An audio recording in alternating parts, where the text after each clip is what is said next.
லங்காஸ்ட்ரே நேயர்களுக்கு வணக்கம். லங்காஸ்ட்ரே news inside Tamil நிகழ்ச்சியினூடாக இன்றும் நான் உங்களை சந்திக்கின்றேன். அந்த வகையில் இன்று இலங்கையின் பிரதான பேசு பொருளாக இருப்பது இந்த விதமான கைதுகளோ அல்லது வேறு எந்த விதமான விஷயமும் இல்லை. நேற்று இரவு நள்ளிரவு அதிகரிக்கப்பட்ட எரிபொருட்களின் விலை சம்பந்தமாகத்தான் இன்று நாடளாவிய ரீதியிலே பிரதான பேசு பொருளாக இருக்கின்றது. அவை சார்ந்த செய்திகள் தான் இன்று எல்லா செய்தித்தளங்களிலும் காணக்கூடியதாக இருக்கும். இன்று இடம்பெற்ற அமைச்சரவை தீர்மானங்களை அறிவிக்கின்ற ஊடக சந்திப்பும் இடம்பெற்றது. இந்த ஊடக சந்திப்பிலேயும் என்ன பிரதானமாக பேசப்பட்டது என்றால் இந்த எரிபொருள் விலை அதிகரிப்பு சம்பந்தமாகத்தான். ஒரு சில ஊடகங்களுடைய கேள்விகள், தனியார் ஊடகங்கள் அந்த கேபினெட் அமைச்சரவை தீர்மானங்களை அறிவிக்கின்ற ஊடக சந்திப்பிலே கேட்ட கேள்விகள் அரசாங்கத்தை சற்று சங்கடத்துக்குள்ளாக்கும் வகையில் தான் அமைந்திருந்தது. நிச்சயமாக கேள்விகள் கேட்க வேண்டும், அவைத்தான் ஊடகங்களுடைய கடமை, பொறுப்பு, மக்கள் சார்பாக பேச வேண்டும். ஆனால் ஒரு சிலருடைய செயற்பாடு எப்படி என்றால் வேண்டுமென்றே உலக நடப்பு என்னவென்பது தெரிந்தும் கூட அந்த மனங்களை திசை திருப்பும் விதமாக மக்களை மீண்டும் வரிசைகளில் கொண்டு போயிட்டு நிறுத்த வேண்டும், ஒரு பேனிக்கை உருவாக்கும் விதமாகத்தான் மக்கள் மத்தியில் ஒரு பேனிக், ஒரு பதற்றத்தை ஏற்படுத்தும் நோக்கிலே தான் ஒரு சில ஊடகவியலாளர்களுடைய செயற்பாடும் அமைந்திருக்கின்றது என்பதை நிச்சயமாக இந்த இடத்தில் நாங்கள் கூறியே ஆக வேண்டும். அந்த விஷயத்தையும் சொல்லிக்கொண்டு நாங்கள் நிகழ்ச்சிக்குள் செல்லலாம். அந்த வகையில் நேற்று நள்ளிரவு முதல் பெட்ரோலிய கூட்டுத்தாபனம் இலங்கையின் எரிபொருட்களின் விலைகளை ஒரு மாற்றத்தை செய்திருக்கின்றது. அதாவது விலைகள் அதிகரித்திருக்கின்றது. இதன்படி 293 ரூபாயாக காணப்பட்ட 92 ரக ஒக்டேன் பெட்ரோல் லிட்டர் ஒன்றின் விலை 24 ரூபாவினால் அதிகரிக்கப்பட்டுள்ளது. அதன் புதிய விலை 317 ரூபாய். 340 ரூபாயாக நிலவிய ஒக்டேன் 95 ரக பெட்ரோல் லிட்டரின் விலை 25 ரூபாவால் அதிகரிக்கப்பட்டுள்ளது. அதன் புதிய விலை 365 ரூபாய். 281 ரூபாயாக காணப்பட்ட ஆட்டோ டீசல் லீட்டரின் விலை 22 ரூபாவால் அதிகரிக்கப்பட்டுள்ளதுடன் அதன் புதிய விலை 303 ரூபாய். 329 ரூபாயாக நிலவிய Lanka super diesel 4 star euro 4 litre ஒன்றின் விலை 24 ரூபாவால் அதிகரிக்கப்பட்டுள்ளது. அதன் புதிய விலை 353 ரூபாவாகும். மண்ணெண்ணெய் 1 லிட்டர் விலை 13 ரூபாவால் அதிகரிக்கப்பட்டுள்ளது. அதன் புதிய விலை 195 ரூபாவாகும். அதே நேரம் IOC நிறுவனமும் இலங்கை பெட்ரோலிய கூட்டுத்தாபனம் மேற்கொண்ட விலை திருத்தத்திற்கு சமாந்திரமாக தமது விலைகளை திருத்தம் செய்துள்ளது என்பதையும் நாங்கள் குறிப்பிட்டாக வேண்டும். இந்த நிலையில் எங்களுக்கு தெரியும், கடந்த ஒரு 2 வாரங்களுக்கு முன்பதாக இலங்கையின் அனைத்து, குறிப்பாக வடக்கு கிழக்கிலே தான் இந்த வரிசை ஆரம்பிக்கப்பட்டது. அதாவது இந்த போர் பிப்ரவரி 28ஆம் தேதி இஸ்ரேல், அமெரிக்கா ஈரானுக்கு அதாவது இராணுவ நடவடிக்கை மேற்கொள்கின்றது, யுத்தத்தை ஆரம்பிக்கின்றது, தாக்குதலை மேற்கொள்கிறார்கள். அதனை அடுத்து உடனடியாக இந்த செய்தி அறிந்ததும் உலகளாவிய ரீதியிலே செய்தி பரவலாக பேசப்பட்டதும் வடக்கில் கிழக்கிலும் முதலாவதாக ஆரம்பிக்கிறது இந்த எரிபொருளுக்கான வரிசை. எரிபொருள், டீசல், மண்ணெண்ணெய்க்கு எப்படி எல்லாற்றுக்கும் வரிசை ஆரம்பமாகின்றது. பதற்றம், மக்கள் மத்தியில் ஒரு பேனிக், ஒரு பதற்றம் உருவாகிவிட்டது. ரைட், மத்திய கிழக்கில் போர் பதற்றம் உக்கிரமாக போய்கொண்டிருக்கிறது. இதன் காரணமாக இலங்கையிலும் எரிபொருள் பற்றாக்குறை ஏற்பட்டு விடுமோ? காரணம், எங்களுக்கு 2022 ஒரு கசப்பான அனுபவம் எங்கள் எல்லோருக்குமே இருக்கின்றது. நான் உட்பட, இதை பார்க்கும் நீங்கள் உட்பட, வெளிநாட்டில் இருப்பவர்கள் எப்படி இருந்தால் உள்நாட்டில் இருக்கின்ற எங்களுடைய இலங்கை மக்கள் அனைவருமே 1 லிட்டர் பெட்ரோலுக்காக வரிசையில் நின்றோம். ரைட், ரொம்ப கஷ்டங்கள். உணவு இல்லை, எத்தனை மணிக்கு செட்டுக்கு பெட்ரோல் வரும் என்று தெரியாது, வரும் வரை காத்திருக்க வேண்டும், பவுசர் வரும் வரை காத்திருக்க வேண்டும், லைனில் இருந்து வெளியே சென்றால் மீண்டும் அந்த இடத்தை கண்டுபிடிப்பதும் கஷ்டம். அங்கு டோக்கன்களும் கொடுக்கப்பட்டது, அங்கு மோசடிகளும் இடம்பெற்றது. தங்களுக்கு தேவையானவர்கள், தங்களுக்கு நன்றாக தெரிந்தவர்களுக்கு மட்டும்தான் அந்த வரிசைகளில் முன்னுரிமை வழங்கப்பட்டது. இன்னும் சிலர் உயர் அதிகாரிகள் எல்லாம் வாகனங்களில் பின்புறமாக, செட்டுக்கு பின்புறம் சென்று அங்கு இருக்கின்ற கலன்களில் பெட்ரோலை ரகசியமாக எடுத்துவிட்டு செல்வார்கள். பாதைகள் மூடப்பட்டது, போராட்டங்கள் வெடித்தன. இப்படி மக்கள் எடுத்துக்கொண்டார்கள். இப்படி ஒரு கசப்பான அனுபவம் நம் நாட்டு மக்களுக்கு இருக்கின்றது. ஆகவே எங்கு எது நடந்தாலும் ஐயோ மீண்டும் நாங்கள் அந்த நிலைமைக்கு தள்ளப்பட்டு விடுமோமோ என்ற பயம், அச்சம் மக்கள் மத்தியில் இருக்கின்றது. அது பொதுவான ஒரு விஷயம். இந்த நிலையில் இது இப்படியானதொரு சூழல் இல்லை. 2022 நடந்த அந்த சம்பவம், அதோடு சம்பந்தப்பட்ட அந்த பொருளாதார சூழல் வேறு. அன்று டாலர் பற்றாக்குறை 0, நாட்டில் முகாமைத்துவம் சரியாக இருக்கவில்லை. அதற்கு எதிராகத்தான் மக்கள் வீதிக்கிறங்க ஆரம்பித்தார்கள். ரைட், அன்று பிழையான முகாமைத்துவம் காரணமாக டாலர் இல்லாமல் போய்விட்டது. ஆகவே நாட்டில் எங்களுக்கு அவசியமான எதையும் வாங்கிக் கொள்ள முடியாத ஒரு சூழல் ஏற்பட்டது. அதனால்தான் பெட்ரோல் இல்லை, கேஸ் இல்லை, எல்லாத்துக்கும் தட்டுப்பாடு ஏற்பட்டு எல்லாற்றுக்குமே நாங்கள் வரிசையில் நின்றோம். ஆனால் இன்று மத்திய கிழக்கில் ஏற்பட்டிருக்கின்ற போர் பதற்றம், அந்த போர் சூழல் காரணமாக பெட்ரோல் அறவே நின்றுவிடும் என்ற ஒரு நிலைக்கு தான் மக்கள் அச்சப்பட்டார்கள். ஆனால் அன்றைய தினமே அரசு தரப்பிலிருந்து தகவல்கள் உத்தியோகபூர்வமாக வெளியானது. எந்த விதத்திலுமே இலங்கையில் பெட்ரோல் இல்லாமல் போதாது, அதாவது எரிபொருள் பற்றாக்குறையாகாது. 2022 போல எரிபொருள் பற்றாக்குறை ஏற்படாது. கையிருப்பில், அதாவது 40-45 நாட்களுக்கு தேவையான எரிபொருள் கையிருப்பில் இருக்கின்றது. எந்த விதமான அச்சமும் தேவையில்லை. நீங்கள் வீணாக உங்களுடைய நேரத்தை இந்த வரிசைகளில் செலவழிக்காமல் வீடுகளுக்கு செல்லுங்கள் என்று அரசாங்கத்திலிருந்து தகவல் கிடைத்தது. அதே போல ஜனாதிபதி அன்ரோ குமார் திசாநாயக்கும் பாராளுமன்றத்துக்கு வருகை தந்து அந்த விடயம் சம்பந்தமாக தெளிவுபடுத்தினர். அவர் சொன்னதும் 40 தொடக்கம் 45 நாட்களுக்கு தேவையான எல்லா எரிபொருளும் கையிருப்பில் இருக்கின்றது. புதிய கப்பல்களும் எரிபொருள் தாங்கிய கப்பல்களும் இலங்கைக்கு வருகின்றது. அதன் அடிப்படையில் எங்களுக்கு பயப்பட தேவையில்லை என்று. ஆனால் எந்த விதமான அறிவித்தலுமின்றி, ஆனால் நேற்றைய நாங்கள் நாட்டு நடப்பு நிகழ்ச்சியில் சம்பந்தமாக பேசியிருந்தோம். சில வேளையில் பெட்ரோல் விலை அதிகரிக்கப்படலாம், அது எப்போது என்று எங்களுக்கும் தெரிந்திருக்கவில்லை. ஆனால் நேற்று நள்ளிரவு இந்த விலை உயர்வு அறிவிக்கப்பட்டது. அதுவும் திடீரென்று 20 ரூபாய், 25 ரூபாய், 24 ரூபாய், 25 ரூபாய், இப்படியான விலையில் தான் அந்த அதிகரிப்பு இடம்பெற்றதால் மக்கள் சற்று பதற்றம் அடைந்தார்கள். ஆனால் பெருமளவிலான மக்களுக்கு ஒரு தெளிவு இருந்தது. காரணம், உலக நடப்பு என்ன? உலகத்தில் ஒரு யுத்தம் இடம்பெற்று கொண்டிருக்கிறது. பொருளாதார ரீதியாக பலம் வாய்ந்த நாடுகள், அதுவும் எண்ணெய் வளம் எங்கு இருக்கின்றது அங்கு தான் இப்பொழுது இந்த பதற்றம் சூழல் போர் இடம்பெற்று கொண்டிருக்கிறது. ஆகவே இதனால் தான் இலங்கை மாத்திரமல்ல, இலங்கையை அண்மித்து இந்த உலகத்தில் இருக்கிற பல நாடுகளுக்கு இந்த தாக்கம் இருக்கத்தான் செய்யும். ஆகவே எல்லா நாடுகளிலுமே பெட்ரோல் விலை அதிகரிக்கப்படும் என்பது தெரியும்.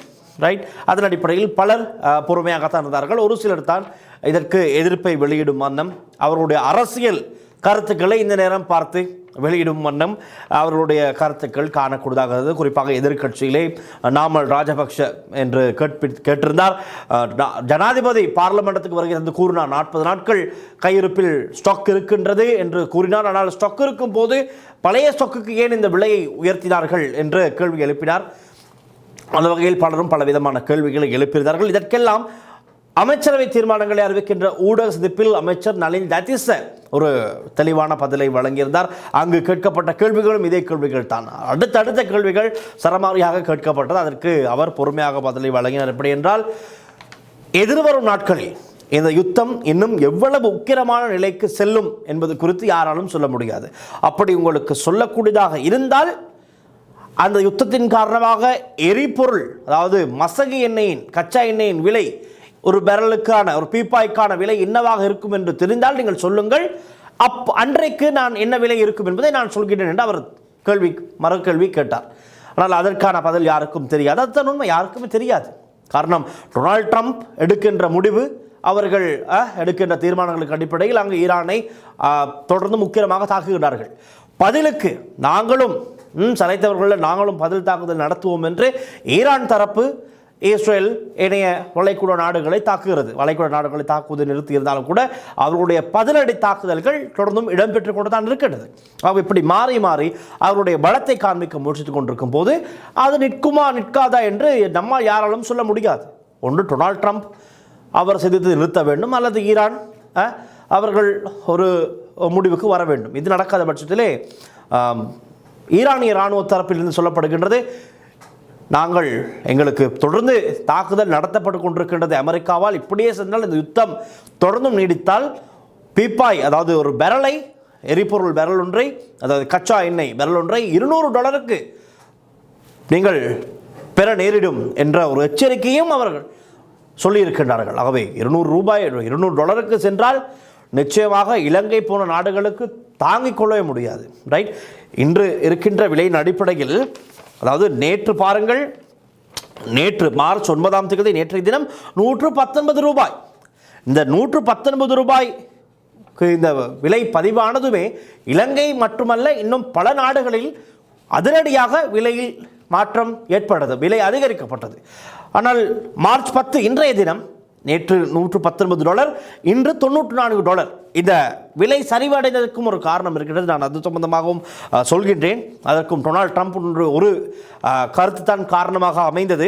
இந்த $119 $119 $94 சரிவை காண என்ன காரணம் என்பது நான் குறிப்பிடுகிறேன். ஆகவே இப்படித்தான் உலக நடப்பு இருக்கின்றது. ஆகவே இப்படி விலை மாற்றம் ஏற்பட்டிருக்கிற நிலையில் எதிர்வரும் நாட்களில் இந்த யுத்தம் தொடர்ந்தும் நடந்து கொண்டிருக்கும் போது எதிர்வரும் நாட்களில் இந்த விலை அதிகரிக்கப்பட்டால், சும்மாவை சொன்னால் $200 ஒரு பேரலுக்கு ஆகிவிட்டால் அதை இலங்கை கொண்டு வருவதாக இருக்கலாம், அல்லது வேறு நாடுகளிலிருந்து இறக்குமதி செய்வதாக இருக்கலாம். நிச்சயமாக கப்பலில் இன்னும் அதிகமாகத்தான் இருக்க போகின்றது. கப்பல் கட்டணம், இன்னும் இதர பல கட்டணங்கள் சேகரித்தால் அந்த ஒரு பேரலுக்கான விலை மேலும் அதிகமாகத்தான் இருக்க போகின்றது. ஆகவே அதை நாங்கள் கொள்வனவு செய்யும் போது மேலும் பணம் அதிகமாகத்தான் செலவாகும். அப்பொழுது யோசித்து பாருங்கள், அன்று அதிரடியாக அந்த ஒட்டுமொத்த செலவையும் நாங்கள் மக்கள் மத்தியில் சுமத்துமேயானால் என்ன நடக்கும்? அதை தாங்கிக் கொள்ளத்தான் முடியுமா? ஆகவே தான் இன்று நளின் ஜெயதிஸ் சொல்கிறார், அமைச்சர் அரசு சார்பிலே கதைத்தவர், எதிர்வரும் நாட்களில் ஒரு பாரிய சுமை உருவாகுமாக இருந்தால் அந்த பாரிய சுமையை ஒரே தடவையில் மக்களால் சுமக்க முடியாது, மக்கள் மீது திணிக்க முடியாது. ரைட்? ஆகவே ஒரு முன்னெச்சரிக்கையாக இந்த விலை அதிகரிப்பு இடம்பெற்றிருக்கின்றது. அவ்வளவு எண்ணெய் வளம் இருக்கின்ற சவுதி அரேபியாவில் கூட, வளைகுடா நாடுகள், அங்கு அருகில் இருக்கிற நாடுகள், அவை அந்த நாட்டில் கூட 4 வீதம் 5 வீதம் விலை அதிகரிக்கப்பட்டிருக்கின்றது. ஜெர்மனியில் அதிகரிக்கப்பட்டிருக்கின்றது, பாகிஸ்தானில் அதிகரிக்கப்பட்டிருக்கின்றது. அப்படி லிஸ்ட் ஒன்று இருக்கின்றது. பாகிஸ்தானில் தனியார் கல்லூரிகள் எல்லாம் மூடிவிட்டார்கள். அவர்களுக்கெல்லாம் மாணவர்களுக்கு விடுமுறை கொடுத்து விட்டார்கள். காரணம் தெரியும், தொடர்ந்தும் இப்படியே இயங்க முடியாது, நிலைமை சற்று மோசமாகிக் கொண்டிருப்பதை அறிந்து அதற்கேற்றாற் போல் இப்பொழுது பாகிஸ்தானில் பல விடயங்கள் மாற்றம் கண்டுள்ளது. ஆகவே இதன் அடிப்படையில் அனைவருடைய எதிர்பார்ப்பும் இந்த யுத்தம் நிற்க வேண்டும், ஒரு சமாதானம் வளர வேண்டும், இந்த எரிபொருள் விலை வழமைக்கு திரும்ப வேண்டும். காரணம், நாங்கள் இப்பொழுதுதான் எழுந்து நடக்க ஆரம்பித்திருக்கின்றோம். இலங்கை போன்ற நாடுகள் அபிவிருத்தியை நோக்கி எழுந்து நடக்க ஆரம்பித்திருக்கின்றது. ஆகவே மீண்டும் மீண்டும் இவ்வாறான நெருக்கடிகள் வந்தால் அதை எப்படி முகம் கொடுப்பது என்பது ஒரு பாரிய சவாலான விஷயம். இந்த நிலையில் நான் முதலில் கூறினேன், மார்ச் 9 $119 இருந்தது. மார்ச் 10 இன்றைய தினம் $94 இறங்கி இருக்கின்றது ஒரு பேரலினுடைய எரிபொருள் விலை. அதன் அடிப்படையில், அதாவது கச்சா எண்ணெயினுடைய விலை. இதற்கு என்ன காரணம் என்றால், ட்ரம்பினுடைய ஒரு முக்கியமான அறிவிப்பு. அவர் என்ன சொல்கிறார் என்றால், அமெரிக்க அதிபர் டொனால்ட் ட்ரம்ப் ஈரான் போர் விரைவில் முடிவடையும் என்று தெரிவித்தார். ஆனால் மத்திய கிழக்கு மற்றும் உலக பொருளாதாரத்தை உலுக்கிய தாக்குதல்களை முடிவுக்கு கொண்டு வருவதற்கான காலக்கெடுவில் தெளிவற்ற நிலையிலேயே அவர் இருக்கின்றார்.